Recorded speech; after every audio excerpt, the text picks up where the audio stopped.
নমস্কার, শুভ রামনবমী। জয় শ্রীরাম। আজকে শ্রীরামের জন্মদিন, তাই শুভ রামনবমী আপনাদের সকলকে শুভেচ্ছা জানালাম। আর শুভ রামনবমীতে আমাদের বাংলাতে অনেক মিছিল বেরোবে শ্রীরামের নামে। আর এটা হচ্ছে আমাদের হিন্দুদের বড় উৎসব। তো উৎসবই যেন থাকে। মিছিল বের করবেন, শান্তি শৃঙ্খলার মধ্যেই মিছিল বের করবেন। উৎসব সকলের জন্য উৎসব থাকে।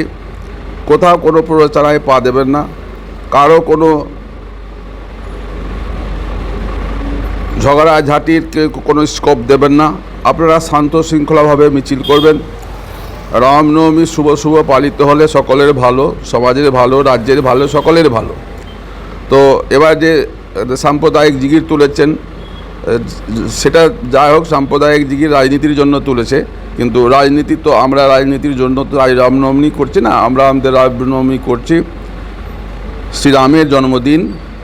আগে এটা বেশি ছিল না আমাদের পশ্চিমবাংলাতে, কারণ শ্রীরামচন্দ্রের মন্দির হওয়ার পর থেকে 2 বছর থেকে একটু বেশি হচ্ছে। কারণ রামচন্দ্রের মন্দির অযোধ্যাতে প্রতিষ্ঠা হওয়ার পর 500 বছর থেকে লড়াই চলছিল, কেশব আমলার পরে এটা প্রতিষ্ঠিত।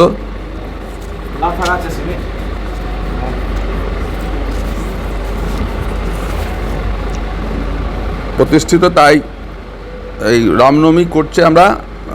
সারা ভারতবর্ষে রামনবমী পালন হচ্ছে আজকে। তো আমাদের বাংলাতে একটি উত্তেজনা হয়ে যায়। তো উত্তেজনা দয়া করে কেউ করবেন না। রামের নামে উৎসবটাকে শান্ত শৃঙ্খলাভাবে পালন করবেন। আমরা আশা করব আপনারা সকলে ভালো থাকবেন, সুস্থ থাকবেন এবং সকলের শুভকামনা করব, শুভেচ্ছা জানাবো রামনবমীর।